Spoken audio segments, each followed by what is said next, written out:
All right. So what does the Rebbe say? Nowadays we have the red cow. What was the red cow back then? And then it was in the temple. If a person touched or came in contact with or was in the same room with a dead body, is that person would be unable to enter the temple for the rest of his life until they sprinkled. Oh, one second, something's yeah, that's good. Until they sprinkled on him the ashes of the red cow. So the dead body. So nowadays a person can also become impure from a dead body. What does that mean? That the dead body is us. And if a person is an egotist, so it means that he's separated from the source of life, which is Hashem. So that person is, so to speak, impure. And he's impure with the impurity of death. And the only way you can be cured of this impurity is by the ashes of the red cow. What's the ashes of the red cow? It says, okay, let's take a couple of details. One thing of the red cow, it was made outside of the camp. Outside. So you got to go outside of yourself. You have to go outside of yourself and even go outside of the holy temple. You have to go outside, which means what? Convince other Jews to be Jewish. The Rebbe once said that that's the first commandment in the Torah. Be fruitful and multiply, that one Jew should make another Jew. Because do whatever you can to encourage Jews to do the Torah and the commandments. And that's the whole essence of Judaism. Right nowadays, in our confused times, right, people, what's the cure? Come to Israel, you have to be Zionist, you have to do this, you have to join the army, you have to do this. Those are okay, those are good things, right? But not with the exclusion of Torah and the commandments. The real solution to all the problems is the Torah and the commandments, but going out. In other words, having concern for other Jews that they aren't activating their Judaism. They're not activating their Judaism. Like you take a starving person, you say, eat something. The person says, I don't know what you're talking about eating. What is that?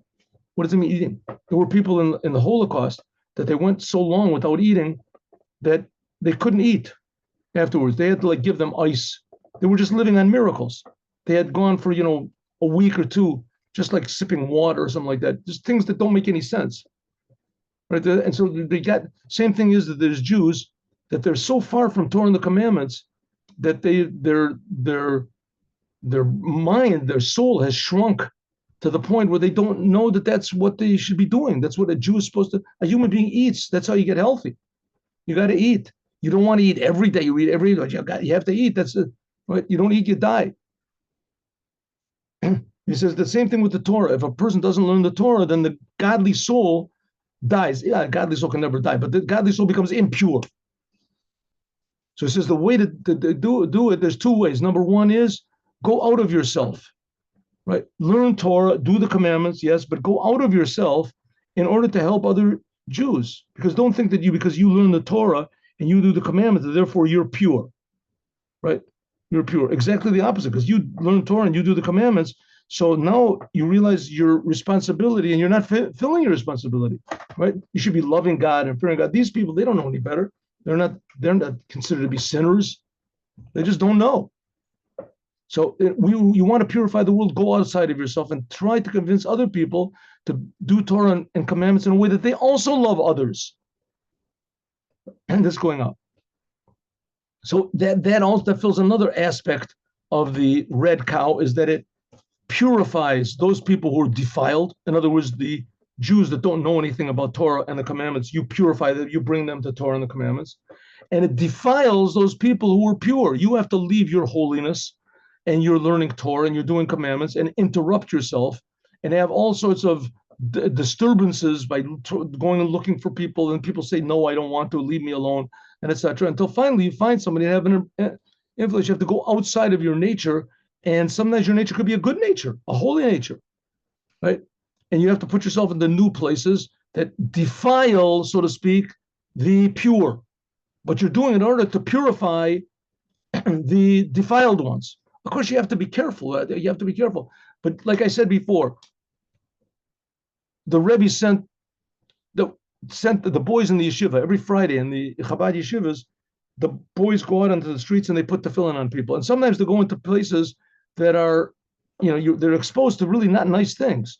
I personally have never heard a story where because of that boys fell down. Personally, I never heard a story, or at least not any more than any other places. Right? It's very rare that boys, because they went to these places, they fell down. I mean, I say rare because there must be some cases, but I've never personally heard of them. Like I said, the central bus station of these places where, like it says, Titera Arom, like it says, when you see a person that's naked, doesn't have Torah and the commandments, you have to encourage them. But the Torah demands that we do two things. Simultaneously, while we're fixing up other people, we also have to work on ourselves. That's where we ended up yesterday. A person has to constantly work on himself and learn more Torah than he wants to, and do commandments in a more special way than he wants to. Have your tefillin checked, once a year. Buy expensive tefillin. Don't try to get away with don't suffice with just the tefillin your grandfather used to put on, right, in 1925 or something. Have the tefillin checked. Have them checked regularly. Buy expensive tefillin. Put your grandfather's tefillin in a glass case and have them, prominently displayed in your house, but don't put them on if they're not kosher. You have to have kosher tefillin. And same thing when you pray. Understand the meaning of the words. Simple meaning. If you can't understand the Hasidic meaning of the words, a little bit deeper. Right? When you pray with your heart. You're supposed to love God, appreciate God, think about God. In other words, you have to work on yourself. That's called what they call salting the meat. You have to take out the blood. You have to prepare yourself. Okay, that's what we got up to last time. Here we go. 1 minute. Next page. In Paraduma, also in the red cow, 1 moment.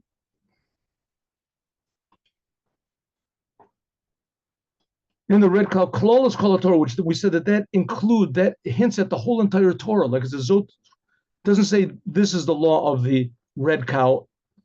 In the Torah, it says this is the law of the red cow, and then it says the laws. It doesn't say that. It says this is the laws of the Torah, and then it tells just the law of the red cow. In the beginning of this week's portion, Zos Chukas Torah. This is the laws of the Torah, and then it says when a person becomes impure from death, then you take the red cow and you take a paraduma tamima. You have to take a red cow and etc. And this hints at that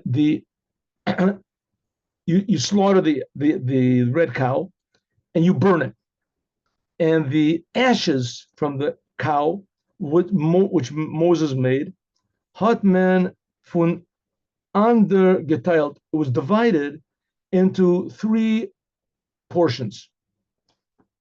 Right, the ashes that Moses made, he put it into 3 different containers, and they were put in 3 different places. One of the containers, 1/3, was in order to purify impure people that touch dead bodies, that they would have a little bit of this sprinkled on them. That's the ostensible purpose of the red cow, right? It says, okay, that was only 1/3 of the ashes. Another third, the other portion, was in order to sanctify the Kohanim, the priests. The Kohanim was haben gemacht the Speter de Kaparos. In order to make a red cow, you have to look for a cow that's pure, but not everybody can slaughter it and make it. Only the Kohanim can. Only the Kohanim can slaughter the cow and burn it and make it. The whole process has to be that. And in order for them to do it, they have to be sprinkled upon. They have to be purified themselves. And so what happens if the ashes of the previous cow are finished? They're used up. What are you going to do in order to make a new one? Find the red cow. But the Kohanim that make it have to be purified. They have to be cleansed. The only way you can cleanse them is with the ashes, and there are no ashes. It says no. Therefore, God said to Moses, 1 container of these ashes are used to purify people. Another one is used for to purify specifically the Kohanim that are going to make the cow in the future generations. When a dritra chelik, and the third is a vekalech lamishmeres, it was just kept for a, how do you say, preserved. At first glance, what is the chelik? What does it mean preserved for what? What was it preserved for? 1/3 of the ashes was just kept for a later date. Okay, what are you supposed to do with it? Keep it. That's the job. And this is important to us in serving God. 1 second. Okay, I hope this is good. Okay.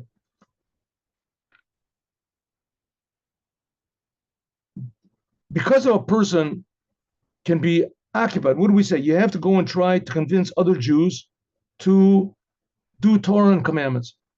A lot of times a Jew, because he's so occupied in public affairs, good,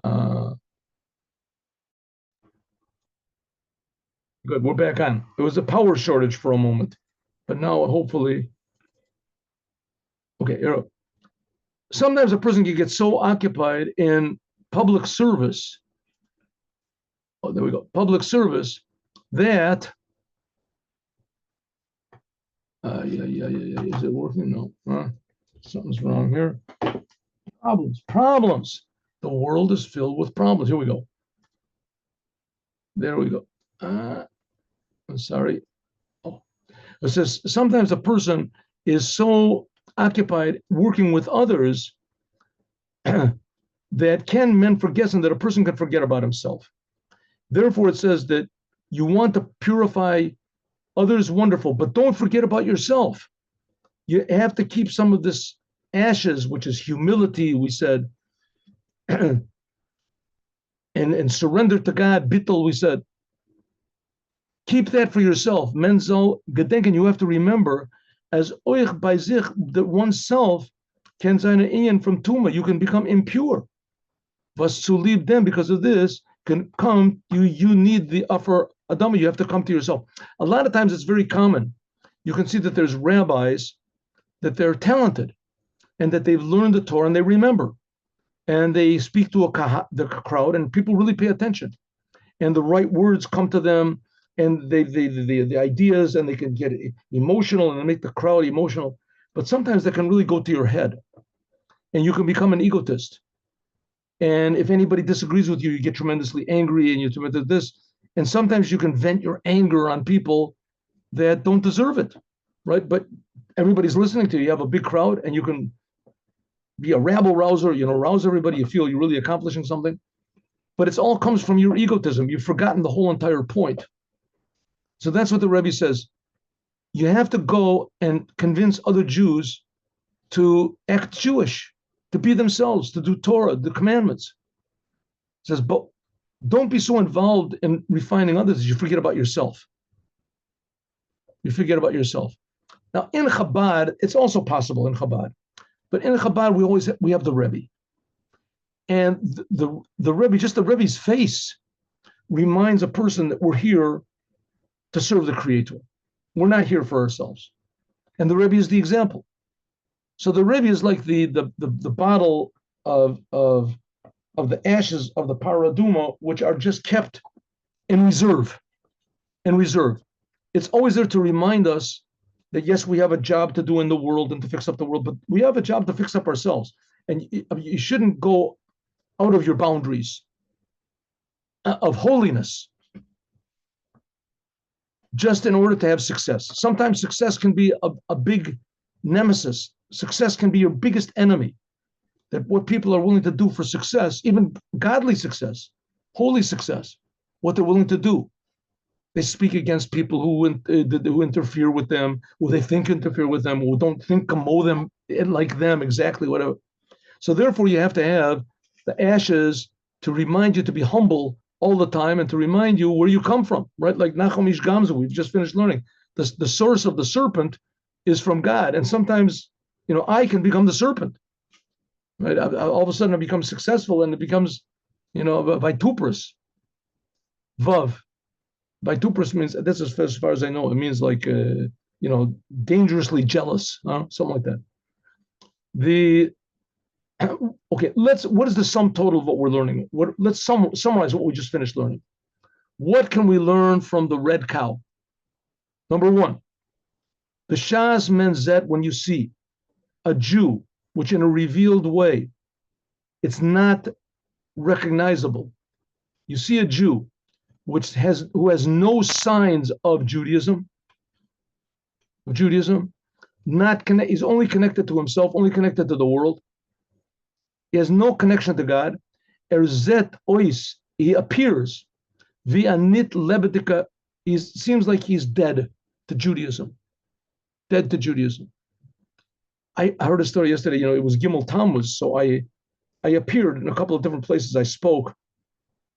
I played guitar, I sang. So anyway, I was last night in a very wonderful place called Ramat Beit Shemesh, and they played a movie of the Rebbe, a movie about people speaking about the Rebbe and their experiences with the Rebbe, etc. So there was one of they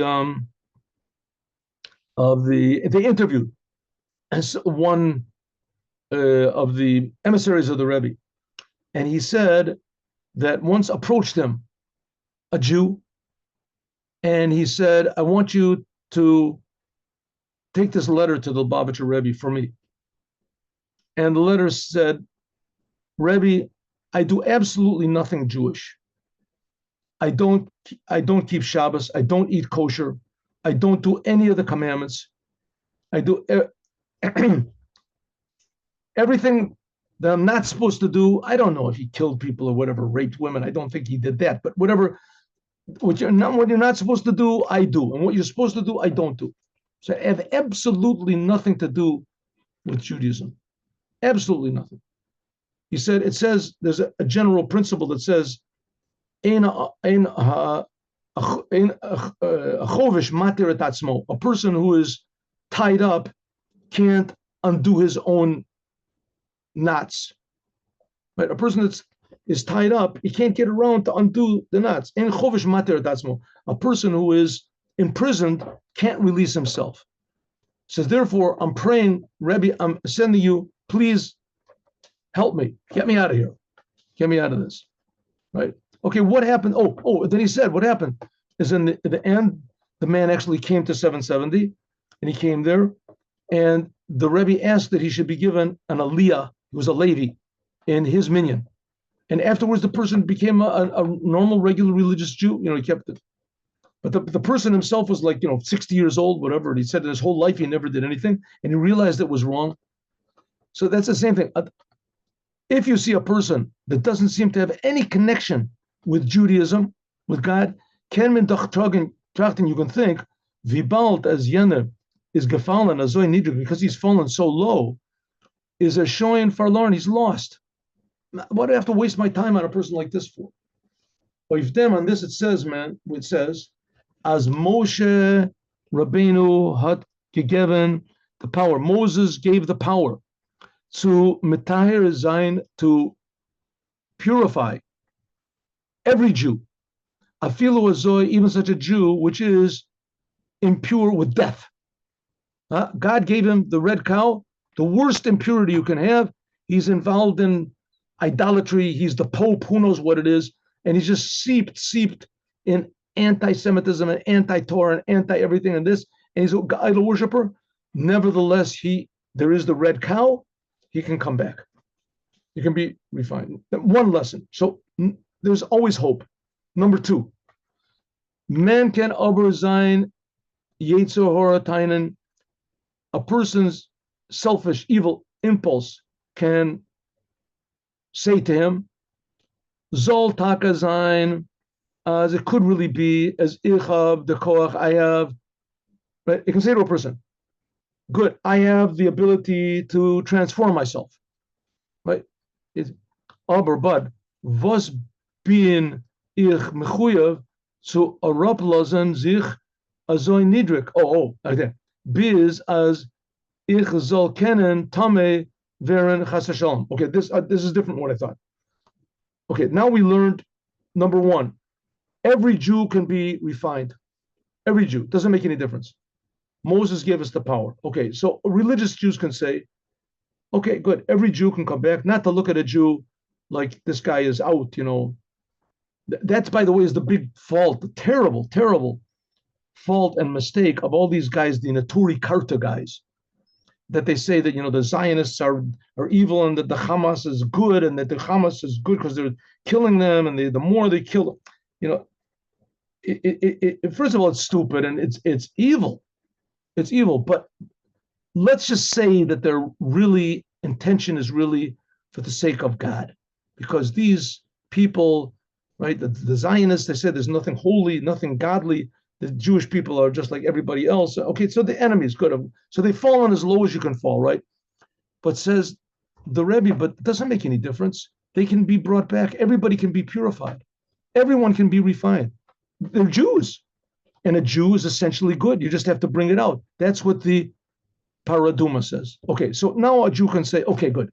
I won't be in the Turikarta. I won't look at these people as though, right, a non-religious Jew as though he's dead or whatever. He's just, But who says I have to deal with it? Why do I have to deal with these people? Right? Let the Chabadniks or somebody else, let them deal with it. Why do I have to come down so low and deal with these low people? Maybe I'll become impure like him, right? I mean, these people, they don't do Torah and commandments. They must have some sort of a reason for doing it. Maybe the reasons will appeal to me, right? Like the king with the prince with the prostitute. It's just a test. I just have to keep away from it. Says, yeah, but the prostitute, that was a test that's outside of you. Here, the test is inside of somebody else, and you have to convince him that his evil impulse is defeating him because he's not standing in the test. You have to. So what do I have to convince the person of? Why do I have to waste my time? It says,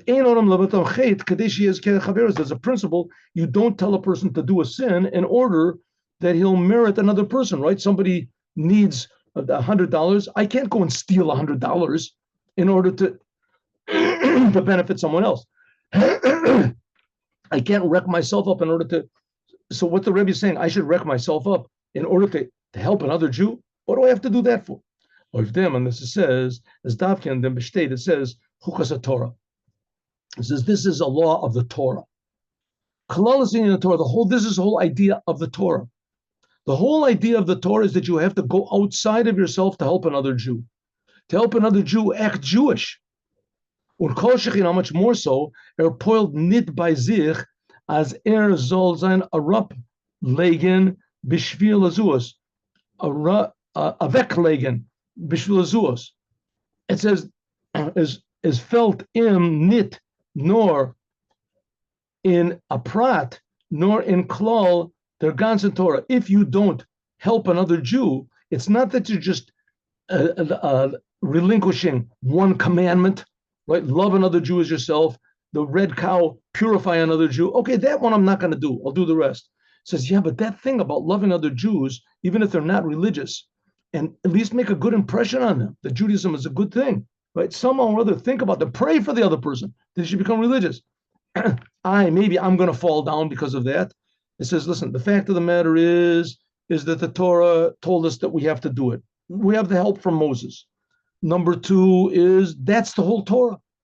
The whole Torah is precisely that, going outside of yourself and even to a degree endangering your status, your holy levels of achievement in order to help another Jew, to waste your time, the money, your energy, in order to help another Jew. And especially a Jew that's not religious, that doesn't do it to help. The biggest favor you can do is to bring him to do Torah, the commandments. Number three, can another time, and a better person can say, 1 second, you can make a mistake and say, as the Hatzlacha in Zayin Hashpa Oifen Azuz, that when I do succeed, from Zayin Eingenem Koach, it comes from me. I'm a good speaker, I cared, he sees that I love him, and therefore, right, I am successful, I did it, and I make it at this. It says, good, I mean, it's a good thing, if that inspires you to go and help other Jews, then your egotism, then that's a good thing. But it's just a starter. You can't just keep turning the key all the time. When you start the car, you have to start it, and then that's it. Leave it alone. You can't always be thinking, I'm doing it. And It's a chayla. Just think about it. I didn't have to be religious. I'm religious. I didn't have to know. Look at these ideas. I know the right things to say. I know that I did it. I'm great. Hatmen darfen gedanken. You have to remember darfen. Therefore, gedarf mekadesh zayin dem ose. The person who makes other people pure has to refine himself constantly also. Et ha para mit offer from them para was is given gemacht during Moshe Rabbeinu align. You have to take remember we said that there's three containers of the ashes. One is to purify people, right? To cleanse people. You get another one is to cleanse the Kohanim that make the cow. In other words, you always have to remember about yourself. You yourself have to be pure. What makes a person impure?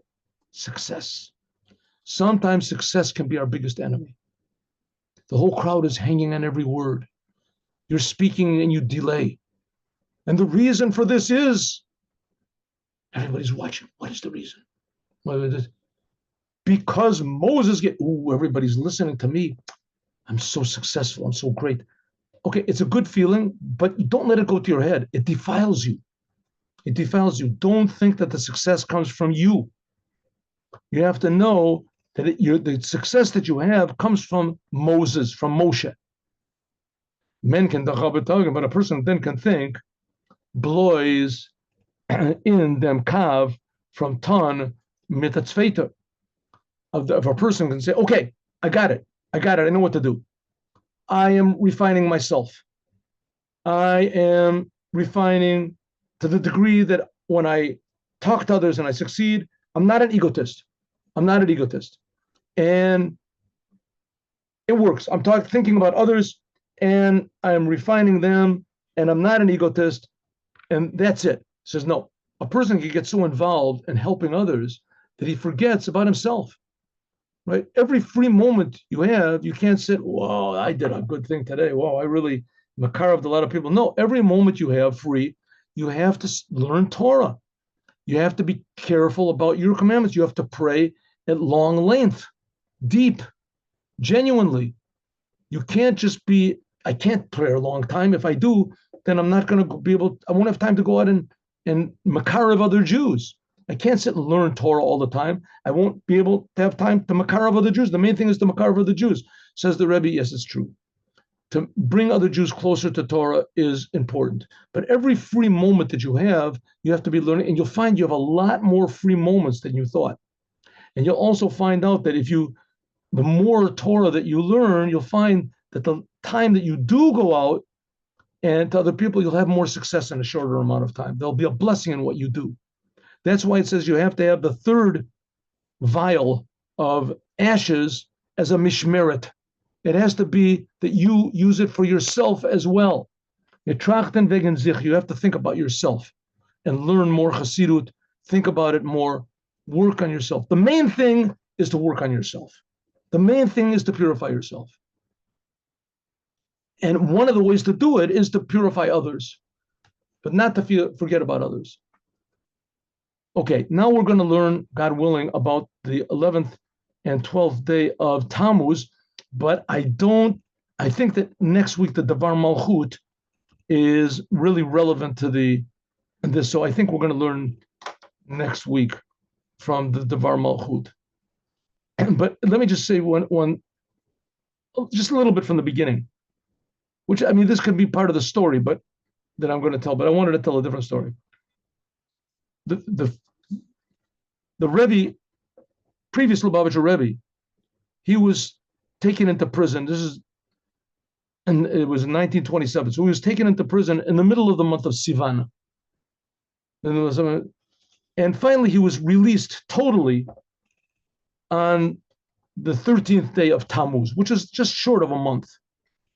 Right, so a third of a month. He was there in prison for, almost 1 month. So when they took him into prison in the middle of the month of Sivan, So he made a firm decision that he was not going to let anything that they said, the is the guards over there, intimidate him or scare him or force him to do anything. So they wanted to sign certain papers and he refused. So they took out a gun and put it to his head and said, "We've killed a lot of people." He said, "This little toy has made a lot of people do what we want. A lot of people will do it." And he knew that his life just depended on this. They could kill him in one second. And in fact, they were supposed to have killed him the day that he came in, but they didn't. And so they didn't have official permission to kill him. But if they would have said, "Listen, it was a mistake," who knows if anything would have happened. In any case, if one of them would sneeze and just like that, they would kill him. So they said, "This little toy has made a lot of people do what we want." And the Rebbe said to them, "That little toy intimidates a person that has a lot of gods and only one world. And I have only one God and I have two worlds. And I'm not intimidated." And that's it. They took the gun from his head. It was okay. So the Rebbe explains what's going on. What did he say to them? What do you mean a lot of gods and two worlds? He says they have a lot of gods. What does it mean? What is God? God is the ultimate reality, the source of life, the most important thing. That's God. Most important thing. What do you think the most important thing is? Some people will say pleasure. Some people will say success. Some people will say power. If so, that's your God. And it keeps changing. Right? A person that thinks that the most important thing in life is pleasure, all of a sudden, once in a while, they'll think, no, maybe the most important thing is power. And then they'll think, no, maybe the most important thing is money. Then they'll think, no, maybe the most important thing is popularity. And then all of a sudden, they'll think, no, the most important thing is the communist government. And then fear. Then he said, then fear makes him just drop everything. Fear, that's his. So he's got a lot of gods. And all he has is one world. All there is just this world. We're in the world, and that's it, physical. It's physical. That's all we have to take into account of our reality. That's just the physical world. Says the Rebbe, but not me. I have one God. One God. The only reality I have is the Creator. And how I deal with the world is only what the Creator wants. Right? I have to be in the world. I have to deal with the world. The world is very important to the Creator. And I go according to his standards, not according to my standards. Success, fear, those things don't mean anything to me unless they fit into what the Torah says. But you're supposed to be afraid of doing sins. But you're supposed to, like we just finished learning, you're supposed to try to have a good influence on the world. So, but success, what do I have though? I have two worlds. I have this physical world is not all that there is. There's also all the spiritual worlds, all the spiritual world. And the Rebbe said that he was implying right now I have these two worlds. In other words, that God exists, I don't just believe it. I feel it. I feel it. I feel that all the spiritual reality is also a creation of God. And the spiritual reality, that's life, precious, love, fear. So they're saying, I'm living in two worlds, this physical world and what God wants from the physical world, all the spiritual worlds. And I have only one God. And with that attitude, as he broke the Iron Curtain, according to what the Rebbe said, that which 60 whatever years, 70 years later, that Gorbachev just said, okay, no more communism, was because of what the Rebbe did, the Rebbe's attitude that all there is God, what God wants, and that God wants to be revealed here. The other world that the Rebbe lives in, namely the spiritual world, should be revealed here in the world also, that everyone should feel there's a creator that's creating us. And that's what broke the Iron Curtain. The previous Lubavitcher Rebbe's courage and his resolve, and also his happiness to be able to serve the creator in the worst situations possible. Okay, now let's do the Yom Yom. There we go.